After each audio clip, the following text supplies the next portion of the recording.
मैं नूरुल आरफीन सिद्दीकी, मेरे घर पे अभी कम से कम 20 से 25 अफराद ने धावा बोला है। सारे के सारे लड़के ब्लैक मास्क के अंदर थे। मुझे घर से बाहर बुला करके बुरी तरह मारा है, मेरी टांग तोड़ दी है। मैं इस वक्त शदीद मजलूम हूँ।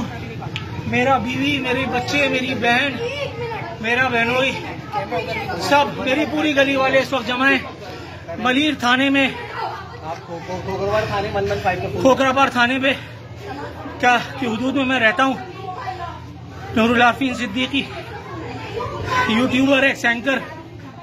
मेरे घर पे नामालूम अफराद ने 20 से 25 अफराद ने धावा बोला है और ये सिंध पुलिस, सिंध हुकूमत और जो यहाँ की हुकूमत है, ये उसका दिया हुआ एक तोहफा है नूरुल आरफीन सिद्दीकी के लिए।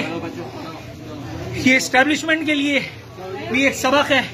ये शायद उन तमाम लोगों के लिए एक सबक है जो इन लोगों से एक सवाल पूछते हैं। मेरे पास वक्त बहुत है, अभी सिर्फ तुम लोगों ने मुझे मारा है, मेरी टांग तोड़ी है।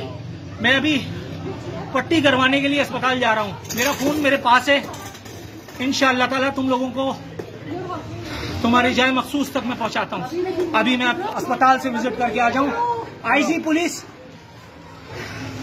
सिंध का वजीर आला, कराची का मेयर और सेक्टर कमांडर कराची, इन तमाम लोगों से, गवर्नर, इन तमाम लोगों से फौरी तौर पर इसे एक अटेम्प्ट टू मर्डर की अपील का नोटिस लेने की मैं अपील करता हूं। फिल वक्त मैं अस्पताल जा रहा हूं। मेरा टेलीफोन नंबर 24 घंटे खुला है। गवर्नर के पास मेरा टेलीफोन नंबर मौजूद है, सेक्टर कमांडर के पास नंबर मौजूद है। जो चाहता है मुझसे अभी इस वक्त राब्ता कर सकता है। बस अपलोड कर दो।